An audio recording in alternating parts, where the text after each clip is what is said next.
안녕하세요. 저는 한 아이의 엄마로 살고 있는 30대 초반의 여자입니다. 우리는 살아가면서 자꾸 큰 실수를 하면서 살아가는데요. 실수를 했다고 해서 좌절하고 자존감을 잃은 채 한탄만 하는 것보다는 그 안에서 긍정적인 면을 바라보고 교훈을 삼으려는 자세를 갖는 것이 중요한 것 같아요. 저도 이른 나이에 저의 삶을 완전히 바꿔버린 실수를 한 적이 있는데요. 그때 저를 보고 누군가는 혀를 차며 젊은데 고생한다는 사람이 있었고, 누군가는 다 지나간다면서 이겨낼 수 있다고 용기를 준 사람도 있었답니다.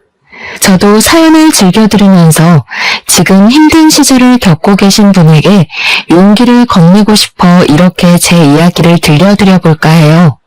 저는 전문대를 졸업하고 작은 회사에 취직해서 사회생활을 시작했답니다. 제가 고등학교에 들어가자마자 어머니가 병으로 돌아가셔서 아버지가 회사를 다니시며 저를 힘들게 키워주셨죠. 그래서 저는 고생하시는 아버지를 위해 독립하고 싶은 마음에 또래보다 빠르게 취직을 했답니다. 20대 중반이어서 퇴근하고 나면 친구들과 어울리는 걸 즐겼는데 제 친구의 지인과도 몇 번 술자리에서 만나게 되면서 친해지게 되었죠. 저에게 호감을 강하게 표시했기 때문에 어느샌가 매일 연락하는 사이가 되었고 자연스레 사귀게 되었죠. 남편은 갓 군대를 전역하고 복학한 대학생이었어요. 직장인과 연애를 했으면 편했을 텐데 역시나 시작부터 삐걱거리는 일이 생기더라고요.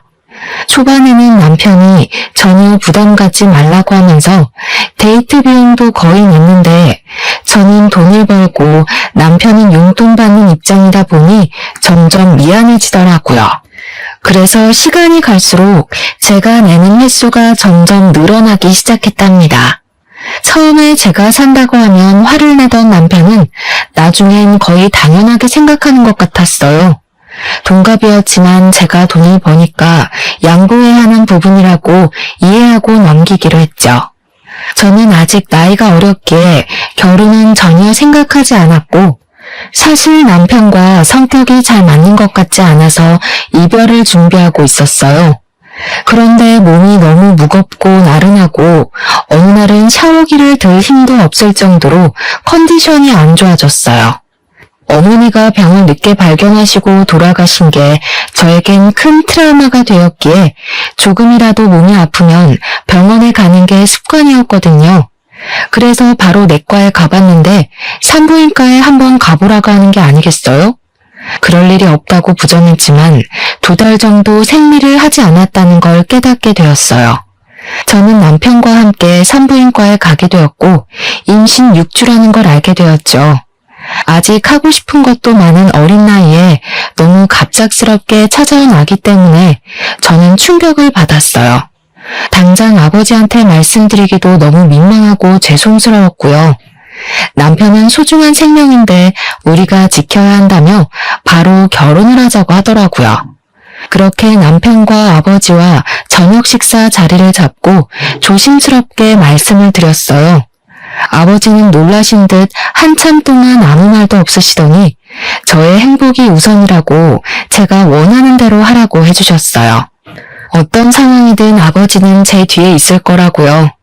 남편은 아기를 포기하는 건 인간이 하는 짓이 아니라면서 아직 학교에 다니고 있지만 아기를 위해 좋은 곳에 취직도 하고 잘 사는 모습을 보여주겠다고 아버지에게 호언장담을 했답니다. 그때는 그런 모습이 믿음직스러워 보였죠. 아버지의 허락을 받은 뒤에 처음으로 시댁을 찾아갔는데요. 입덧을 심하게 해서 음식을 먹기도 힘들었고 몸도 너무 힘들었지만 제 나름대로 단정하게 꾸미고 떡 케이크도 준비했죠. 시댁은 작은 평수의 아파트였는데 현관문 앞에 서자 너무 긴장돼서 머리가 어질어질한 정도였어요. 저녁 식사 시간이었는데 들어가자마자 된장찌개 냄새가 훅 끼쳐서 토악질이 나오더라고요. 제가 입덧이 심하니 아무것도 먹고 싶지 않다고 남편에게 말을 해놨었는데 말이죠. 제가 손으로 입을 막고 있는 걸 본 어머님이 저를 싸늘하게 쳐다보시더라고요. 저녁 먹을 시간에 안 먹을 수도 없고 그렇다고 빵 쪼가리를 먹을 수도 없어서 그냥 밥 차렸다. 그렇게 냄새가 나면 넌 베란다에 잠깐 나가 있어라. 반기시지 않을 거란 예상은 했었지만 이렇게 처음 만난 순간부터 푸대접을 할지는 상상도 못했답니다. 저는 괜찮다고 말하고 소파 구석에 앉았어요. 남편은 너무 배고프다면서 어느새 식탁에서 혼자 밥을 먹고 있더라고요.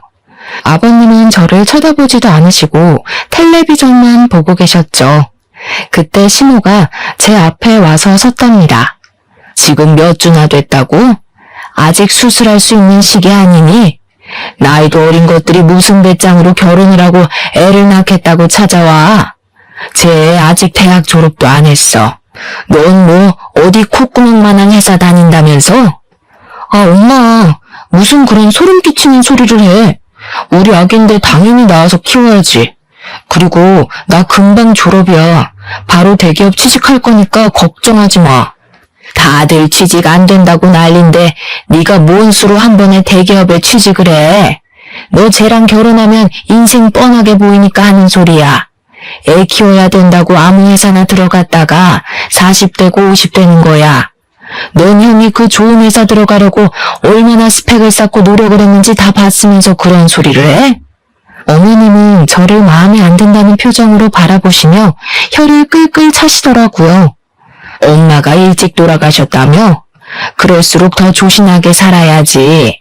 이게 다 부모 망신시키는 거야. 이렇게 함부로 몸 굴리는 애들은 그래서 다 하자가 있다니까. 말씀이 너무 심하시네요.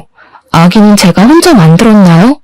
저도 결혼하고 싶지 않았는데 어머님 말씀을 들으니 다시 생각해 봐야겠네요. 안녕히 계세요. 저는 너무 화가 나서 혼자 나와버렸답니다. 남편이 나와서 잡았지만 얼른 택시를 타고 집으로 와버렸어요. 다시는 남편 어머님을 만나고 싶지 않다는 생각이 강하게 들었고 결혼 역시 진행하지 않으려고 했죠. 하지만 남편은 아기가 있고 사랑하는데 어떻게 헤어지냐면서 매일을 찾아와 울더라고요. 제가 퇴근하고 집에 오면 아버지와 함께 집에 들어와 있기도 했고요. 저 역시 마음을 굳게 먹고 산부인과에 찾아가려고 했지만 막상 들어가려고 하면 발길이 떨어지지 않았어요. 이상하게도 눈물이 계속 나고 마음이 아파서 앞에 서 있다가 그냥 돌아오곤 했죠. 그러다 보니 벌써 임신 12주에 접어들었고 저는 결국 아기를 지키고 결혼을 하기로 생각을 바꿨답니다. 그러면 뭐 하나요? 시모가 제가 되바라줬다고 절대 안 된다고 반대를 한다는데요. 결국 아버지가 시부에게 전화를 해서 오래 대화한 끝에 상견례 자리를 만들 수 있었죠. 남편은 나이가 8살 차이 나는 형이 있었는데 이미 결혼했고 4살짜리 아들도 있었어요. 저는 상견례에서 처음으로 아주버님 부부를 만나게 되었답니다. 형님도 저를 보자마자 대뜸 너무 어리다면서 애가 애를 낳으니 큰일이라고 혀를 차는 게 아니겠어요? 식사하는 내내 시모는 아버지에게도 무례하게 굴었는데 제가 되바라졌고 가정교육이 안 되었다고 하더라고요. 아버지는 그저 묵묵하게 듣고만 계셨어요. 시모는 집에 여유가 없으니 집을 해줄 수는 없고 일체 지원도 없을 거라고 했답니다. 둘이서 살고 싶어서 하는 거니 월세로 시작해서 살아야지 별 수 있겠냐 하더라고요. 그 말을 듣고 있는 아버지도 안타깝고 제 처지도 불쌍하게 느껴졌어요. 축복받으면서 결혼하고 신혼집을 예쁘게 꾸미는 꿈은 어느 여자에게나 있기 마련이잖아요. 어린 나이에 갑자기 한다고는 해도 저는 제가 이런 대우를 받으면서 결혼을 하게 되리라곤 상상도 하지 못했답니다. 결국 아버지가 보증금을 마련해 주셔서 투룸의 월세로 신혼집을 마련하게 되었죠. 결혼식도 가장 기본으로 단촐하게 했고 시모는 남보기 부끄럽다면서 지인들에겐 연락도 안 하고 가까운 친척들만 불렀더라고요. 남편도 친구가 별로 없다면서 10명도 안 왔죠. 오히려 제 하객이 더 많을 정도였답니다. 더욱 기가 막혔던 건 형님의 태도였는데요. 제가 신부 대기실에서 회사 사람들과 인사하느라 정신이 없는데 옆에 서서 계속 저를 지켜보고 있더라고요. 그러더니 제 옆으로 와서 요즘 세상에 신혼을 투룸 월세로 시작하는 게 진짜 드문 일인데 어떻게 하냐고 자기가 너무 속상하다는 말을 꺼내는 거 있죠. 옆에 있던 회사 동료들이 놀라면서 제 눈치를 보는데 너무 부끄럽고 화가 나더라고요. 그러고는 유유히 가버리는 형님한테 한마디 해보지도 못한 채 정신없이 결혼식은 끝이 났답니다. 그렇게 시간은 흐르고 배는 점점 불러오기 시작했어요. 매달 드는 생활비는 제 월급으로 충당하고 있었는데 남편은 생각이 있는 건지 돈을 아끼지 않고 쓰더라고요. 저는 배가 더 불러오면 이제 일도 관둬야 하는데 아르바이트를 하던지 정 안 되면 시댁에 좀 말해보라고 남편에게 말했죠. 남편은 바로 시댁에 전화해서 무슨 어린애가 용돈 타령하듯이 돈을 달라고 하는 거예요. 그러더니 저에게 핸드폰을 넘겨주는 거 있죠. 야, 너는 생각이 있니 없니? 공부하느라 힘든 애한테 일을 해서 돈을 벌어오라고? 내가 이럴까봐 결혼 반대한 거야. 네가 지금 내 아들 발목 잡고 있잖아. 지금 제가 생활비 다 대고 있어요. 저도 이제 일 그만둬야 하는데 앞으로 어떡하나요? 그래서 좀 여쭤보라고 한 거예요. 네가 하겠다고 해서 한 결혼 아니야? 네가 책임을 져야지. 그리고 왜 일을 관둬? 요즘은 막달까지 다 일하고 애 낳더라. 뭐가 그렇게 힘들다고 벌써 관둘 생각을 해? 임신한 저는 새벽부터 준비해서 일 가야 되는데 아드님은 수업이 다 오후라고 천하태평이에요. 그럼 아침 시간이 비면 잠깐 아르바이트 할 수 있는 거죠. 왜 제가 다 해야 돼요? 아침에 공부를 하는지 잠을 자는지 네가 어떻게 알아? 네가 봤어? 우리 아들 어줍잖은 데 가서 돈 벌어오라고 시키지 말고 네가 애 낳기 전날까지 다녀. 대기업 다니려면 스펙 쌓으면서 준비해야 되는 거 알아 몰라? 그러고는 전화를 끊어버리더라고요. 저는 친정아버지에게도 차마 말을 할 수가 없어서 저는 정말 애 낳기 일주일 전까지 일을 다녔습니다. 회사 동료들이 오히려 제 몸 상태를 걱정할 정도였어요. 차마 돈이 없어서 다닌다는 말은 하지 못하고 젊어서 괜찮다며 웃어 넘겼죠. 임신 기간 내내 제가 먹고 싶은 음식 사 먹어본 게 손에 꼽을 정도여서 너무 서러웠답니다. 그런데 남편은 밖에서 사 먹을 거 다 먹고 술도 먹고 다니더라고요. 제 카드는 안 쓰는 걸 보니 시모가 따로 용돈을 챙겨주는 모양이었어요. 기대하지도 않았지만 그렇다고 자기 손주를 임신한 며느리한테 과일 한 번 사준 적 없고 집에 찾아오지도 않았답니다. 저는 그렇게 아기를 출산하면서 회사를 그만두게 되었어요. 워낙 작은 회사였기에 저에게 육아휴가까지 주면서 남아있으라고 하진 않더라고요. 암묵적으로 잘린 거나 다름없는 상황이었답니다. 저는 좁은 집에서 매일 아기를 돌보며 육아를 하게 되었는데요. 책을 읽으면서 준비를 했는데도 막상 진짜 아기를 키우자 너무 힘들고 어렵더라고요. 처음엔 목욕시키는 것도 너무 무섭고 속삭여 감싸는 법도 모르겠더라고요. 이럴 때 남들처럼 친정엄마가 함께 도와주고 알려주면 얼마나 좋았을까 하는 생각에 서러움이 밀려왔죠. 시부모는 아기를 낳은 당일에 병원에 와서 손주 얼굴만 쓱 보고는 저는 보지도 않고 가버렸다네요. 남편은 그렇게 소중한 생명이라고 말을 하더니 막상 아기가 태어나자 신경도 잘 안 쓰더라고요. 처음엔 제가 시키는 대로 젖병을 타고 기저귀도 갈아주고 하더니 시간이 지날수록 도서관에 가서 공부해야 한다면서 아침 일찍 나가서 밤늦게 나오는 날이 늘어나기 시작했어요. 저는 아기와 하루 종일 씨름하느라 머리도 못 감는데 남편은 나갈 때마다 얼마나 꾸미고 나가는지 보고 있으면 기가 막히더라고요. 너는 하루에 10분도 아기 봐주지도 않으면서 학교에 그렇게 꾸미고 갈 시간이 있어? 그럼 학교 가는데 너처럼 후줄근하게 입고 다니면 좋겠냐? 아기는 집에서 노는 엄마가 봐야지. 네가 낳자고 해서 낳은 아기야. 근데 왜 나만 다 책임져야 돼? 잠도 못 자고 제대로 밥도 못 먹고 샤워도 못 해. 너는 내가 불쌍해 보이지도 않아?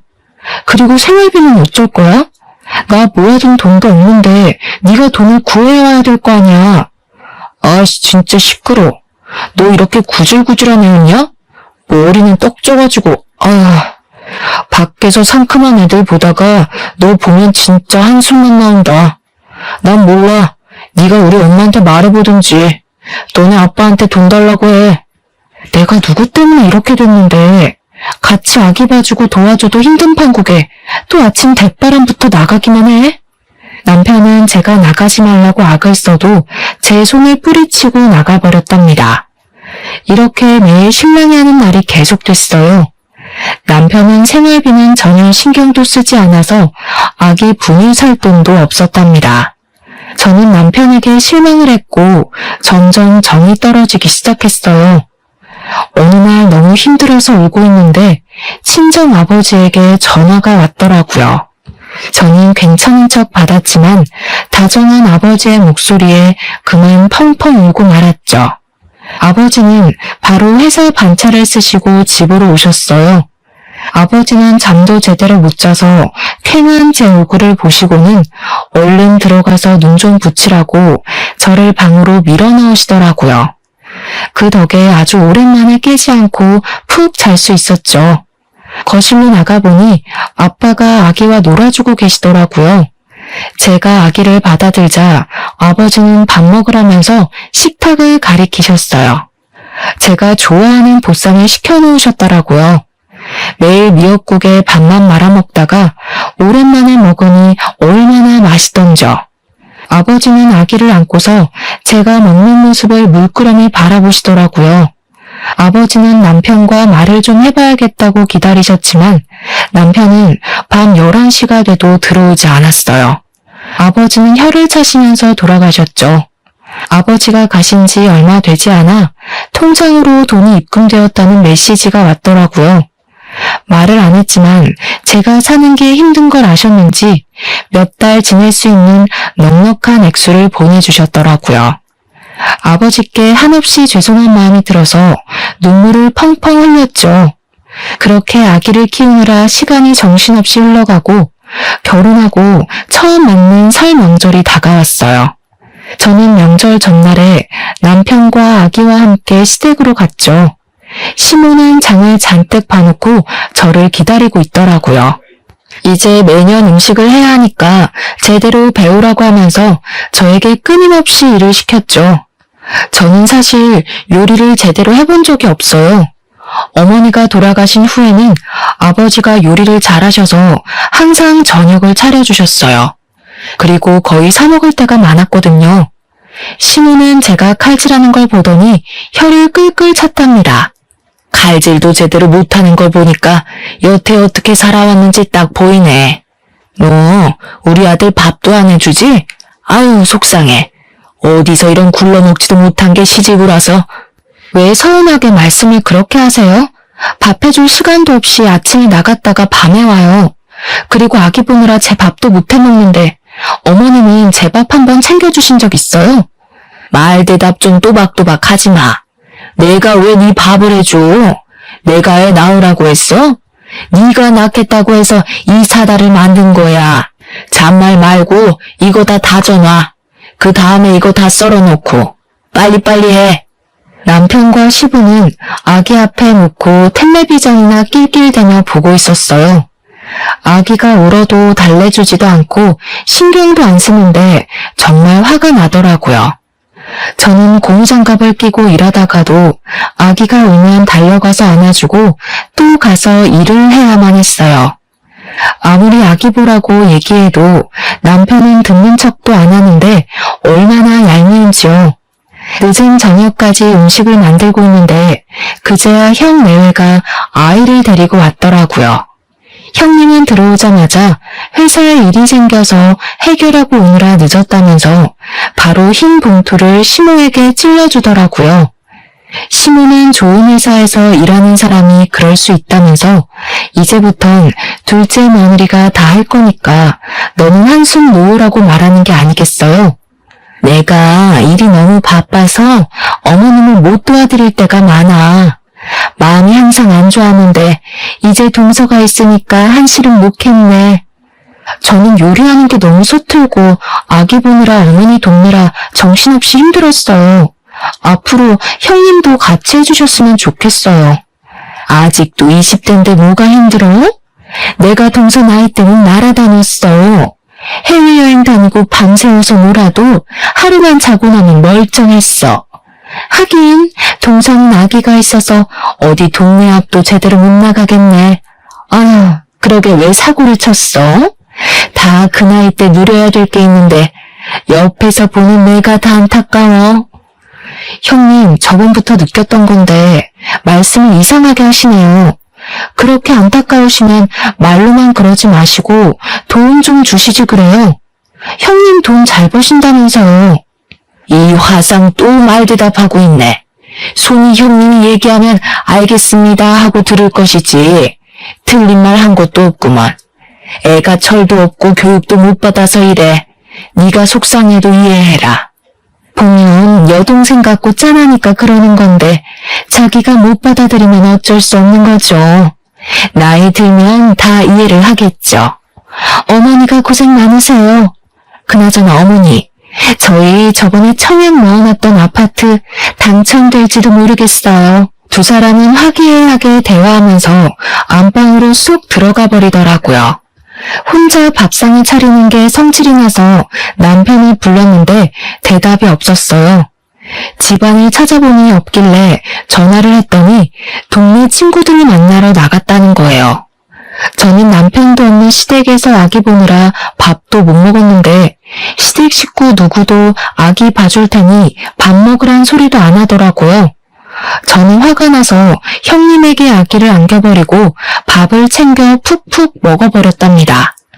형님이 기가 막힌다는 표정으로 저를 계속 노려보고 있더라고요.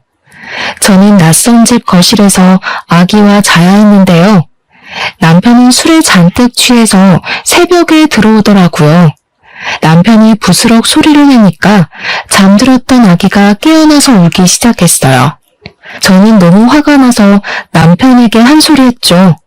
지금이 몇 시야? 난 시댁 눈치 보면서 아기 보고 있는데 또 술을 먹고 들어와? 오랜만에 친구들 만났는데 그럼 어떡해. 쪽팔리게 아기 있다고 나 먼저 들어가냐?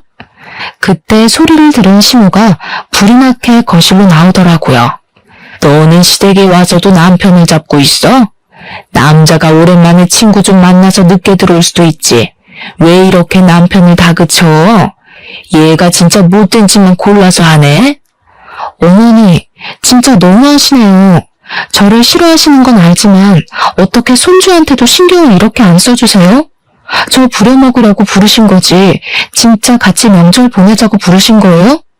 전 이 집 판이 아니에요. 저도 우리 집에선 귀한 딸로 자랐어요. 결혼하면 출가 외인인 거 몰라? 그렇게 귀하게 자랐는데 결혼도 하기 전에 애를 가지니? 내가 남사스러워서 어디다 며느리 봤다고 말도 못해. 니까짓 게 뭘 그렇게 대단하다고 내가 며느리 대접을 해줘야 돼? 며느리로 생각하지도 않는데 제가 여기 있을 필요가 없네요. 제가 빠져드릴게요. 저는 아기를 데리고 새벽에 시댁을 나와버렸어요. 어이없게도 남편은 따라 나오지도 않았죠. 저는 곧장 택시를 타고 친정집으로 갔답니다. 집 안으로 들어가니 아버지는 아직 자고 계셨어요. 고소한 젖냄새며 갖은 음식 냄새가 퍼져있는 시댁과는 다르게 너무 고요하고 쓸쓸한 집안 풍경에 목이 메어왔죠. 제가 시댁에서 안 해본 음식을 하고 있을 때 혼자 멀거니 집에 계셨을 아버지를 생각하니 먹먹해졌답니다. 기척을 듣고 나오신 아버지가 저를 보고 깜짝 놀라시더라고요. 남편은 어디 있냐는 말을 하셔서 대수롭지 않은 말투로 싸워서 집으로 와버렸다고 했죠. 저는 아기와 아버지와 함께 시장에 가서 명절 지날 음식 재료들을 사서 떡국도 끓이고 반찬도 좀 했답니다. 아버지가 주방에 한 번도 안 들어오게 키웠는데 어느새 결혼해서 아기도 낳으니 떡국도 곧잘 끓인다고 칭찬을 해주시더라고요.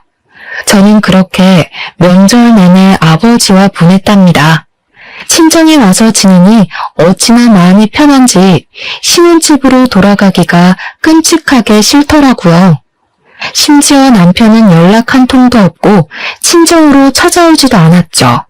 그래서인지 더 가기가 싫어서 며칠 더 친정에 머물렀어요. 하지만 아버지가 어른으로 책임을 다해야지 싫다고 피하기만 하면 안 된다면서 집으로 돌아가라고 완강하게 말씀하시더라고요. 그러고는 저에게 남편과 상관없이 혼자의 힘으로 독립할 수 있어야 진정한 어른이 될 수 있다며 집에 있는 동안 자격증이나 전문직 시험을 준비해보라고 하셨죠. 학원이든 뭐든 아버지께서 다 지원해 주시겠다고 말이에요. 저도 아버지의 조언을 진지하게 받아들이고 차근차근 알아보겠다고 말했어요. 저는 어쩔 수 없이 다시 집으로 돌아가 혼자 아기를 돌보는 쳇바퀴 같은 일상을 이어나가야만 했답니다. 친했던 친구들은 회사 다니고 연애하고 예쁜 옷 입고 여행 다니느라 바쁜지 점점 연락이 줄어들어만 갔죠. 저는 친구들에게 시댁이며 남편 얘기로 하소연하는 것도 창피해서 혼자 속으로만 사귀면서 지냈고 남편하고도 대화를 거의 안 해서 하루 종일 한마디도 안 한 적도 있을 정도였어요. 그랬더니 외로움을 넘어서 우울증이 오는 것 같았답니다.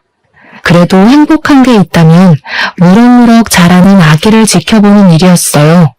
너무 가슴이 아파서 울고 있다가도 아기가 한번 방긋 웃어주면 저도 함께 웃게 되더라고요. 어느새 아기는 돌이 가까워지고 있었답니다. 어느 날 시모가 대뜸 전화해서는 중요한 일이 있으니 저녁에 시댁으로 오라는 게 아니겠어요. 아기랑 둘이 가기 힘들다고 하니까 말이 많다면서 안 오면 큰일 날 줄 알라고 엄포를 놓고 끊어버리더라고요. 남편에게 몇 번을 전화해도 받지도 않길래 갈까 말까 고민을 하다가 아기를 안고 집을 나섰죠.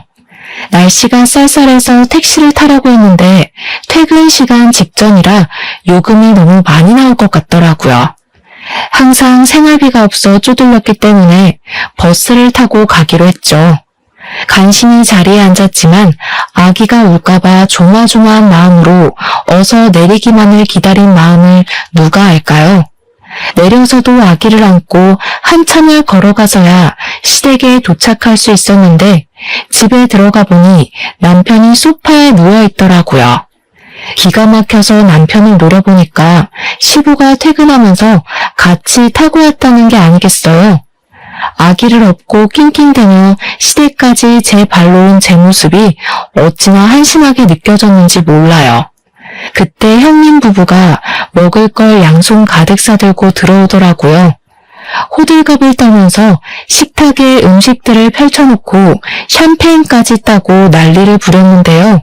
그토록 가고 싶었던 아파트에 청약 당첨되었던 거예요. 저만 빼고 아주 잔치 분위기더라고요. 그 와중에 평소 음식이라면 환장하는 남편이 먹지도 않고 핸드폰만 들여다보고 있더라고요. 도대체 뭘 하는지 혼자 피식거리는데 기분이 싸하더라고요. 동서는 청약이 뭔지는 알아? 젊은 시절은 금방이야. 나이 들 때를 준비해야지. 언제까지 그 좁은 투룸 월세를 살려고 그래? 저도 회사 다닐 때 청약 들어놨어요. 남편이 돈을 벌어야 저축이라도 하죠. 학교 졸업할 때는 다 돼가는데 언제 취직을 할까 저도 답답해요. 서방님이야 우리 남편 머리 닮았으면 좋은데 취직하시겠지. 어쨌든 청약 잘 들어놔. 언젠가는 우리처럼 아파트도 사고 남부럽지 않게 살아야지. 나중에 늙어서 우리한테 손 벌릴까봐 무섭다. 지금도 10,000원 한 장 안 주시면서 늙으면 도와주실 마음은 있으세요? 동정하시려거든 돈으로 부탁드릴게요, 형님. 요즘 젊은 사람들하고는 무서워서 대화를 못하겠어. 아님 동서가 유별나게 속이 뾰족한 거야? 아기 생각해서 열심히 살아. 요즘엔 부모가 가난하면 아이가 제일 상처받아. 우리 딸 봐. 얼마나 밝고 예쁘게 컸어? 요즘은 부모 경제력이 아이 얼굴에 나타나는 법이야. 형님, 저한테 막말하는 건 참아도 우리 아기한테 함부로 말하지 마세요. 내가 소리를 삑 지르자 형님이 눈을 동그랗게 뜨는 표정을 짓더니 고개를 절레절레하며 주방으로 들어가 버리더라고요. 남편은 바로 옆에 있으면서도 어떤 대꾸도 안 하고 핸드폰만 들여다보고 있었죠. 시간이 지나도 저와 아기에 대한 대우는 달라질 것 같지 않았어요. 제가 엄청 부자가 되지 않는 한 더욱더 무시할 것 같았죠. 너무 속이 상해서 음식도 거의 먹지 않고 서둘러 집으로 돌아와 버렸답니다. 경제적인 문제는 결혼 생활 내내 저를 괴롭혔어요. 저는 급할 때마다 어쩔 수 없이 아버지에게 부탁을 해야만 했고요. 그래도 월세는 시댁에서 주는지 남편이 내고 있었는데요. 어느 날 집주인에게 전화가 왔는데 월세를 2달이나 밀렸다고 하는 거 아니겠어요? 너무 놀라서 남편에게 전화하니 옆에서 시끄러운 소리가 들리고 여자 목소리도 들리더라고요. 도저히 시끄러워 통화를 할 수가 없어서 당장 집으로 오라고 소리를 질렀답니다. 하지만 남편은 또 밤늦게 나타났어요. 집주인한테 전화 왔는데 월세가 2달이나 밀렸다며. 어떻게 된 거야? 집에서 월세 받는 거 아니었어? 아니, 쓸 돈이 모자라서 잠깐 썼어. 나도 학교 다니려면 돈이 있어야 되잖아. 유지비도 필요하고. 뭐? 유지비? 개똥 같은 소리 하네. 지금껏 아기 기저귀 하나 지 돈으로 사본 적이 없는 게 머리에 똥 만든 게 무슨? 야, 너 남편한테 말 다 했어? 너 내가 우리 엄마한테도 말 대답하는 거 다 참고 아무 말도 안 하고 있었는데 너 진짜 안 되겠다. 연애 때랑 완전히 딴판이야. 너 나 속였냐? 네가 날 속였겠지. 너네 엄마가 나 무시하고 상처 주는 말 하는 건 안 들리니? 너 당장 나가서 편의점 알바라도 해서 돈 벌어와. 아님 너네 엄마한테 말해서 월세 당장 내거나. 아 싫어. 네가 말하든지 말든지 난 몰라. 쫓겨나면 그만이지. 넌 너네 집으로 가고 난 우리 집으로 들어가서 살던가. 아님 너네 아빠한테 좀 말해보던가. 장인어른 월급 많이 받으시잖아. 남편은 방으로 문을 쾅 닫고 들어가 버리더라고요. 그렇게 몇 시간이 흘렀고 저는 다시 대화를 해보기 위해 방으로 들어갔답니다. 남편은 천하태평하게 침대에 뻗어서 잠을 자고 있더라고요. 남편의 옆에 있는 핸드폰에서 메시지 알람이 울리길래 쎄한 기분이 들어 한번 확인을 해보기로 했어요. 아니나 다를까 어떤 여자와 깨볶는 메시지를 끊임없이 보내고 있더라고요. 여자의 프로필 사진을 보니 남편과 둘이 찍은 사진을 대문짝만하게 걸어두기까지 했더라고요. 저는 계속 핸드폰만 보는 남편을 보면서 어느 정도 심증이 있었기에 크게 충격받지도 않았답니다. 저는 재빠르게 저의 핸드폰으로 다 옮겨 담고 남편을 흔들어 깨웠죠. 너 이거 뭐야? 남편 노릇도 안 하면서 너 지금 바람까지 피워? 야, 남의 핸드폰을 왜 봐? 너 이거 범죄야? 이게 진짜 못된 짓만 골라서 하네. 나 진짜 지겨워서 이렇게 못 살겠다. 아 진짜 지긋지긋해. 남편은 그렇게 도망치듯이 나가버렸고 며칠이 지나도 집에 들어오지 않았어요. 그러던 어느 날 누군가 배를 누르게 봤더니 시모가 찾아온 게 아니겠어요. 시모는 집 안에 들어서자마자 혀를 끌끌 차시더라고요. 내가 이럴 줄 알았어. 애 키우는 집이 이렇게 더러워도 되냐? 근본이 안 된 어미한테서 저게 뭘 배운 거야? 얼마나 남편이 쥐잡듯이 잡았으면 무섭다고 애가 집에를 안 간다고 그러니? 너 안 되겠다. 당장 우리 아들한테서 떨어져. 어머니는 얼마나 근본이 되셨길래 그렇게 모주리 같은 아들을 두셨어요? 그 모주리가 바람까지 피우던데 아세요? 이게 남의 귀한 아들한테 막말이야? 바람은 무슨 학교 친구끼리 친하게 지내지도 못해? 너는 대학을 짧게 나와서 그런 걸 모르나 보지? 네 얼굴 보는 것도 지긋지긋하니까 잔소리 말고 당장 이혼해. 저도 댁 같은 시어머니 꿈에서 볼까 무서워서 잠도 못 자겠네요. 이혼해 줄 테니 당장 꺼져요. 이 되바라진 게 끝까지 말하는 것 좀 봐. 갑자기 시모가 제 머리채를 확 잡고 마구 휘두르기 시작했어요. 제가 키가 더 컸기 때문에 저도 질세라 시모 머리채를 잡고 같이 흔들기 시작했답니다. 시모가 애구구 소리를 내면서 넘어지더니 저한테 악을 쓰기 시작했죠. 이 집 우리 아빠가 보증금 내주고 지금 월세도 내가 내고 있는 집이니까 당장 꺼져요. 저는 시모를 현관문 쪽으로 힘껏 밀어서 문 밖으로 쫓아냈어요. 시모는 문 앞에서 한참 동안 소리를 고래고래 지르다가 이웃집에서 뭐라고 말이 나오자 돌아가더라고요. 그렇게 시간이 흘렀고 시댁 연락은 받지도 않고 발길도 끊었죠. 남편은 아예 시댁에서 살면서 학교를 다니더라고요. 저도 남편에게 더 이상 미련이 남아있지 않았기 때문에 연락도 하지 않았어요. 어느 날 저는 아기를 업고 남편의 대학교로 찾아갔죠. 남편 학과 건물 앞에서 점심시간까지 기다렸는데 건물 안에서 남편이 한 여자와 손을 잡고 나왔어요. 아주 풋풋한 캠퍼스 커플이 따로 없더라고요. 남편이 저를 발견하자 깜짝 놀라 여자를 잡은 손을 빼고 뒤로 물러서더라고요. 저는 여보라고 크게 소리치며 남편에게로 빠르게 걸어갔답니다. 저는 남편에게 아기를 팍 안기고 옆에 있던 상간녀에게 다가가서 다짜고짜 머리채를 휘어잡았어요. 너 얘가 유부남의 애까지 있는 거 알아 몰라? 알면서도 만나는 거야? 나요, 아파요. 난 진짜 몰랐어요. 정말이에요. 남편은 아기를 안고 있어서 상간녀에게 가지도 못하고 발만 동동 구르고 있더라고요. 저는 상간녀를 거칠게 밀어 넘어뜨렸어요. 상간녀가 헝클어진 머리를 수습하며 일어나더라고요. 상간녀가 남편 앞으로 가서 남편 머리가 돌아갈 정도로 뺨을 세게 내리치더라고요. 오빠 진짜 유부남이야? 이 거지 같은 게 진짜? 나이도 많은 게 하도 불쌍해서 매달려서 만나줬더니 쪽팔려. 어느새 우리 주변을 많은 사람들이 둥글게 에워싸고 있었답니다. 상간녀는 씩씩거리면서 사람들을 해치고 가버렸어요. 저는 남편 멱살을 잡고 애는 안 보고 바람이나 핀다며 소리소리를 질러댔죠. 점점 더 많은 사람들이 몰려들었고 남편은 충격을 받았는지 얼굴이 하얗게 질리더라고요.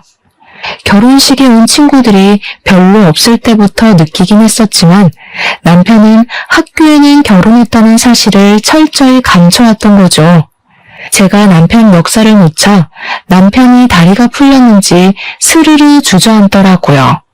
저는 남편에게서 아기를 뺏어 안고 웅성웅성대는 사람 속을 유유히 헤치고 나왔답니다. 그게 남편을 본 마지막 모습이었죠. 저는 남편이 찾아가기 전에 이미 이혼 서류를 시댁에 보내놓은 상태였고 위자료는 받을 생각도 하지 않았어요. 그저 아기의 친권과 양육권만 갖고 깔끔하게 남편과 시댁과의 인연을 끊기로 결심했거든요. 남편과 싸우면서 질질 끌기보다는 하루라도 더 빨리 새로운 인생을 시작하는 게 더 현명하다고 생각을 했으니까요. 저는 사실 예전에 아버지의 충고를 듣고 아기와 둘이서 살려면 무슨 일을 해야 할까 생각하다가 공무원 시험을 준비하기 시작했거든요.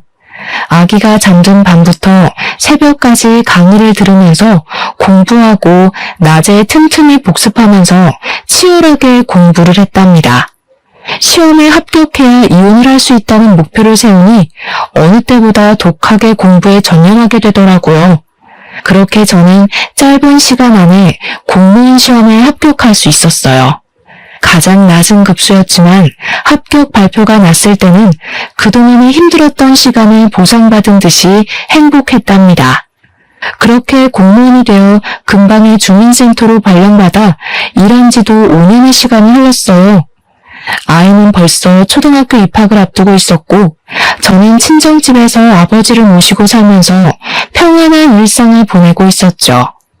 그러던 어느 날 제가 일하는 노인복지팀 창구에서 낯익은 목소리가 들려오더라고요. 저는 7급 주사부였기 때문에 직접 주민들을 응대하진 않고 안쪽에서 일을 하거든요. 슬쩍 가봤더니 세상에 시모 얼굴이 보이는 게 아니겠어요. 예전에 비해 너무 주름이 많고 옷차림도 초라해진 시모가 기초 수급을 받기 위해 상담을 하고 있었답니다. 하소연하는 걸 들어보니 2년 전에 첫째 아들이 교통사고가 나서 반식물인간이 되었다고 하더라고요. 며느리는 사고 난 지 몇 개월 만에 아파트 명의도 자기 이름으로 돌려놓고는 이혼 소송을 해서 의식도 없는 남편을 상대로 이혼을 하고 발길을 끊어버렸다네요. 그 충격으로 시부도 중풍이 맞아 집에 누워있어 시모가 다 병수발을 해야 하는 상태라더군요. 저는 직원에게 메시지를 보내서 다른 아들은 없냐고 물어보라고 했죠. 그 얘기를 들은 시모가 한숨을 푹 내쉬더라고요. 아유, 그런 말은 하지도 말아요. 졸업 남겨두고 학교를 안 나가서 결국 졸업도 못하고 지금까지 백수로 지내고 있어요. 사실 결혼을 한 번 했었는데 그래도 걔랑 둘이 살았으면 지금 이렇게까지는 안 됐을 텐데. 손주도 있는 마당에 우리 집안 대를 이을 아이 얼굴도 못 보고 살아요. 그러게 며느리한테 좀 잘하지 그러셨어. 제 목소리를 들은 시모가 깜짝 놀라 고개를 들더라고요. 그리고는 저를 보고는 믿기지 않는다는 듯이 주위를 두리번거렸답니다. 네가 왜 거기 들어가 있어? 네가 여기서 일할 애가 아닌데. 너 공무원도 아니잖아. 저 공무원 맞는데요? 여기서 일한 지 5년이나 됐는데 세상 참 좋네요. 그렇죠? 말씀 안 드렸었는데 저 공무원 시험 합격하고 바로 이혼한 거예요. 어쨌든 제가 복지 담당이라 사정 들어보니 딱하긴 한데 장성인 아드님이 집에 계시고 재산 여부도 먼저 조사를 먼저 해봐야 할 것 같네요. 네가 진짜 공무원이 됐단 말이야? 그럼 우리 손주는 지금 어디 있니? 내가 한 번만 만나보면 안 될까? 내가 너한테 못되게 군 거는 미안하게 생각한다. 그래서 내가 지금 벌을 받고 있나 보다. 다 지나간 얘기니까 그런 말할 필요는 없고요. 그쪽 손주가 아니고 제 아들이니까 관심 꺼주세요. 기초수급자 선정 결과는 우편으로 갈 테니까 기다리시면 됩니다. 제가 등을 돌리려고 하자 시모가 얼른 제 손을 잡는 게 아니겠어요? 저는 얼른 거칠게 손을 빼냈답니다. 내가 정말 미안하다. 한때는 그래도 부부였는데 우리 아들 한번 다시 만나보면 안 될까? 너를 만나면 정신 좀 차릴지 누가 아니. 말도 안 되는 억지 부리는 건 여전하시네요. 전 그쪽한테 항상 고마운 마음 가지고 살고 있어요. 저한테 그렇게 모질게 대해주셔서 제가 이혼을 할 수 있었네요. 저는 차갑게 돌아서서 사무실 안쪽으로 들어가 버렸답니다. 직원 말로는 한참을 대기 의자에 앉아서 훌쩍거리다가 돌아갔다고 하네요. 역설적이게도 시모는 그 잘난 아들 덕분에 기초수급자로 선정되지 못했고 주민센터에 다시 오지는 않더라고요. 저는 처음 일을 시작할 때보다 직급도 많이 올라서 더욱 바쁘게 일하고 있답니다. 같은 주민센터에서 일하고 있는 현재 남편과 설레는 연애도 시작하게 되었어요. 저는 아이도 있기에 다른 인연을 만나려는 생각은 전혀 하지 않고 있었는데요. 남편도 이혼의 아픔이 있어서 저를 잘 이해해 주어서 마음을 열게 되었네요. 전 남편과는 다르게 듬직하고 자상한 모습에 제 아들도 잘 따르고 있답니다. 인생을 살면서 옆자리에 누군가 있든 없든 항상 나 자신의 중심을 지키는 게 중요한 것 같아요. 예전에 저는 너무 어렵기도 했지만 누군가의 관심을 받는 게 좋아서 저의 행복보다는 그 사람의 행복을 따랐던 것 같더라고요. 한 번의 아픔을 겪었지만 다 이겨내고 나니 이제는 저도 저만의 중심을 잘 잡을 수 있는 어른이 되어가고 있는 것 같아요. 앞으로도 다른 사람에게 휘둘리거나 흔들리지 않고 저와 아이의 행복만을 생각하면서 살아가려고 한답니다. 여러분도 놓쳐버린 행복을 꽉 잡고 즐거운 인생을 사시길 바라면서 제 사연을 마치겠습니다. 들어주셔서 감사합니다.